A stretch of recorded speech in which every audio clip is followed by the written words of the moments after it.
మొదటి అధ్యాయము మొదటి వచనము మరియు 14వ వచనము నుంచి 18వ వచనము వరకు.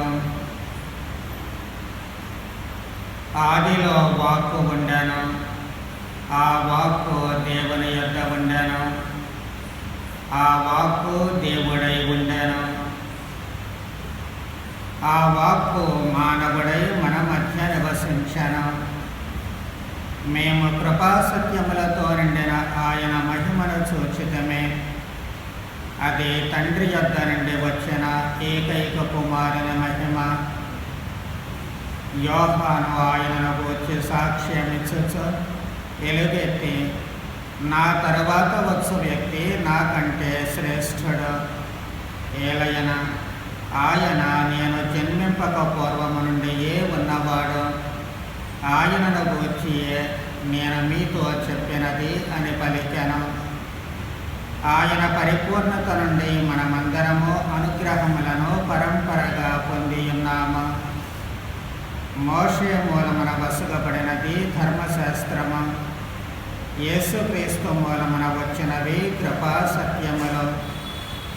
ఎవరనో ఎప్పుడనో దేవుని చూడలేదు, కానీ తండ్రి వక్షస్థలమున ఉన్న జనతైక దేవుడే ఆయనను మనకు ఎరుకపరచెను. ఇది క్రీస్తు సువిశేషము.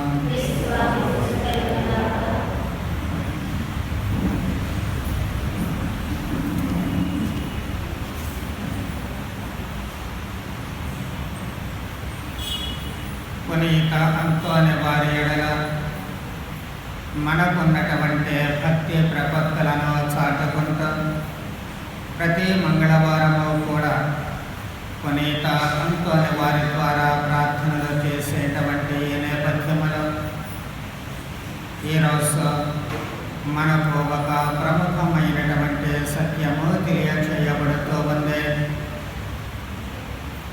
అదేమిటి అంటే, ఈ లోకములో మనిషిగా జన్మించినటువంటి దేవుడు మానవాళితో అనూహ్యమైనటువంటి అనుబంధాన్ని ఏర్పాటు చేసుకుంటూ ఉన్నారు.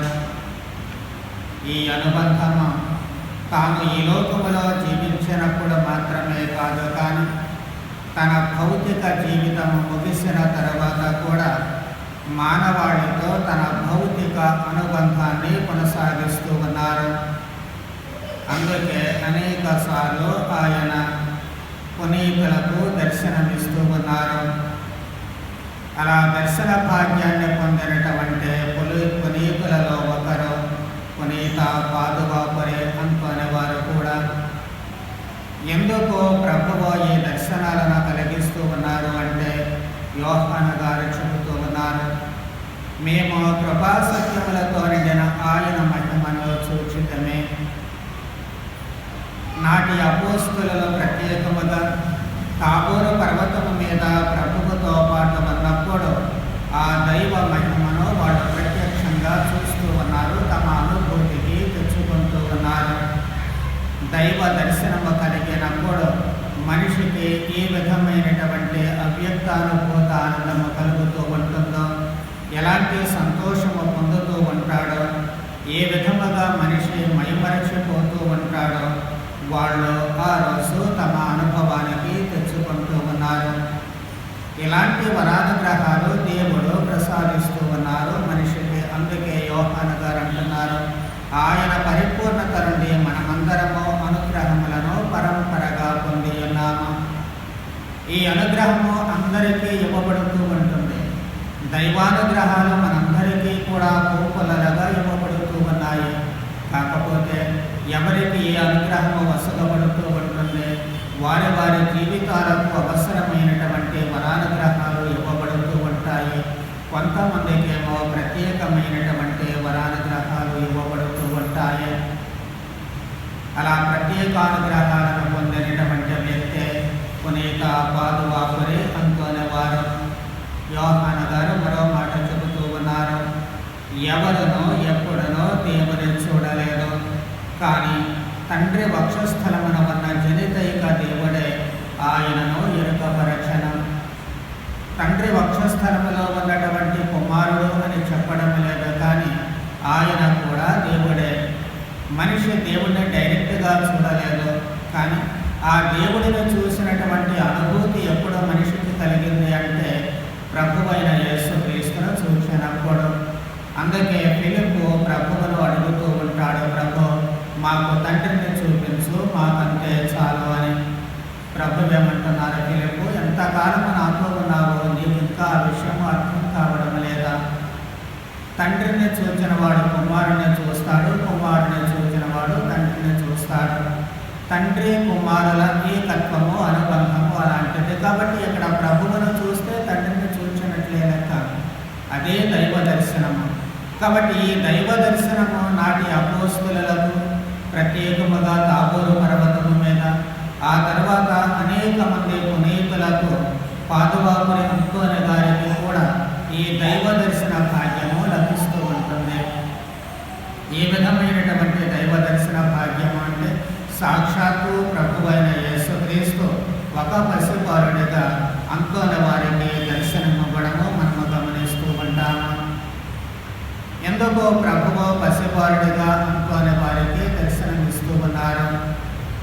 ఎందుకు అంటే మళ్ళీ మనము వెనుకకు వెళ్ళినట్లయితే 1231 సంవత్సరములో అంతోని వారికి కాస్త జబ్బు చేస్తూ ఉంటుంది. ఆ సమయంలో వాస్తవానికి పాదువాపురిలో ఈ వీరి మఠము లేదు. ఎక్కడో దూరములో ఉన్నటువంటి అర్సెల్లాలో మాత్రమే మఠము ఉంది. వీళ్ళు తమ పరిచర్య కొనసాగించాలి అంటే పాదువా వచ్చి అక్కడి నుంచి మళ్ళీ సాయంత్రానికి వెళ్ళిపోవాలి. ఈ రోజుల్లో లాగా కాదు, కానీ ఆ రోజుల్లో సాయంకాలము 5 గంటలు 6 గంటల కల్లా మఠాలయాల తలుపులో మూసివేస్తారు. ఇక ఆ తర్వాత లోపల వారు బయటికి, బయట వారి లోపలికి వెళ్ళడానికి అవకాశం ఉండదు. మరి అంతోని వారు తన పరిచర్యను ముగించుకొని వెనక్కి తిరిగి ప్రతిరోజు ఆ టయానికి చేరుకోవడం చాలా కష్టమవుతూ ఉండేది. అలాంటి సమయాలలో ఆయన బయటే ఆ దగ్గరలో ఉన్నటువంటి ఏదో ఒకరి ఇళ్లలో తలదాచుకోవాల్సినటువంటి అవసరం వస్తూ ఉండేది. చాలామంది భక్తులు అంతోని వారిని ఆహ్వానించేవాళ్ళు. వాస్తవానికి వాళ్ళు ఎప్పుడు ఎదురు చూచేవాళ్ళు, ఏ రోజు అంతోని వారికి ఆలస్యం అవుతా, తద్వారా మఠానికి వెళ్లకుండా ఆగిపోయి మా ఇంట్లో బస చేస్తారు అని చెప్పి ఆ మహాపునీతుడు తమ ఇంట్లో ఉండడమే మహద్భాగ్యంగా భావిస్తూ ఎవరికి వాళ్ళే ఎదురు చూస్తూ ఉండేవాళ్ళు. అదే సమయంలో ఇందాక అనుకున్నట్లు అంతోని వారికి జబ్బు చేసింది. అందుకే ఆయన అక్కడ నుంచి అంటే దాదాపు 30 గంటల సేపు నడిస్తే కానీ ఈ అర్సెల్లో మఠానికి పాదువా నుంచి వెళ్ళడానికి కుదరదు. మరి అలాంటి పరిస్థితులలో ఆయన ప్రయాణించేటువంటి అవకాశం లేదు. కాబట్టి అక్కడే ఉండేటువంటి ఏర్పాట్లు చేస్తూ ఉన్నారు.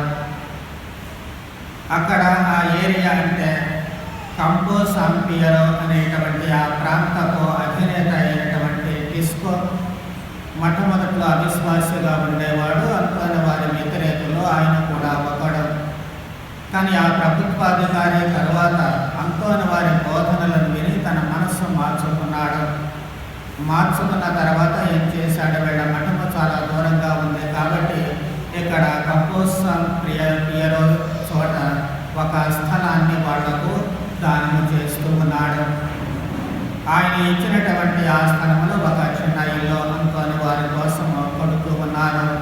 అప్పుడు మఠములో ఉన్నటువంటి పెద్దలు అనుకున్నారు, ఈయన చాలా అలసిపోతూ ఉన్నారు, ఇలా తిరగడం వల్ల కాస్త ఈ వ్యాధి నయమయ్యేంత వరకు అక్కడే ఉండే విశ్రాంతి తీసుకోవచ్చు అని చెప్పి భావించి ఆయన అక్కడ ఉండేటువంటి ఏర్పాట్లు చేస్తూ ఉన్నారు. ఈ టిస్కో గారు చాలా భక్తుడు. అందుకే ఆయన ఏం చేస్తూ ఉంటాడు, అంతోని వారు ఆ ప్రాంతంలో చేసినటువంటి అద్భుతాలన్నీ కూడా గ్రంథస్థం చేస్తూ ఉండేవాడు. ఏ చిన్నది దొరికినప్పటికీ కూడా, ఏది తనకు తెలిసినప్పటికీ దాన్ని ఎప్పటికప్పుడు గ్రంథస్థం చేస్తూ ఉండేవాడు. మరి అంతోని వారిని జబ్బు చేసినటువంటి ఆ సమయంలో అక్కడ ఆ ఇంటిలో ఉన్నప్పుడు ఆ ప్రాంతం అంతా కూడా బాగా తడిగా ఉంది. అంటే ఆ సీజన్ అలాంటిదంటే వర్షాకాలం లాంటిదే. తద్వారా ఏమైంది, అంతోని వారి జబ్బు మరింత తీవ్రతరంగా ఉంది. అలాంటి సమయంలో అంత తీవ్రంగా బాధపడేటువంటి సమయంలో ఒకరోజు ఈ టిస్కో గారు అంతోని వారు ఉన్నటువంటి ఆ ఇంటి మీదుగా వెళుతూ ఉన్నారు. వెళ్ళేటువంటి సమయంలో అకస్మాత్తుగా ఇల్లంతా కూడా పెద్ద వెలుతురుతో నిండిపోయింది. టిస్కో గారికి భయం వేసిందంట, నేను అగ్ని పడింది లేకపోతే ఇల్లు కాలిపోతుందేమో అనేటువంటి భయం వచ్చింది. వెంటనే గబగబా ఇంటిలో ప్రవేశించాడు. ప్రవేశించినటువంటి భయంతో ప్రవేశించినటువంటి టిస్కో గారికి ఆశ్చర్యం కలిగింది. అక్కడ అంతోని వారు ఒక చిన్న బాలుడితో ఆడుకుంటూ ఉన్నారు. ఆ బాలుడి నుంచి వచ్చేటువంటి వెలుగులో కాంతే మిరుమిట్లో దొరుకుతూ ఉంటుంది. అంతోని వారిని ఆ బాలుడితో ఆడుకోవడం చూసినటువంటి ఆయనకు మొదట ఎవరు ఆ బాలుడు, ఎక్కడకు ఆ బాలుడు ఎలా వచ్చాడు, అంతోని వారి దగ్గర ఎందుకున్నాడు, ఇన్ని ప్రశ్నలు ఆయన వేధించాయి.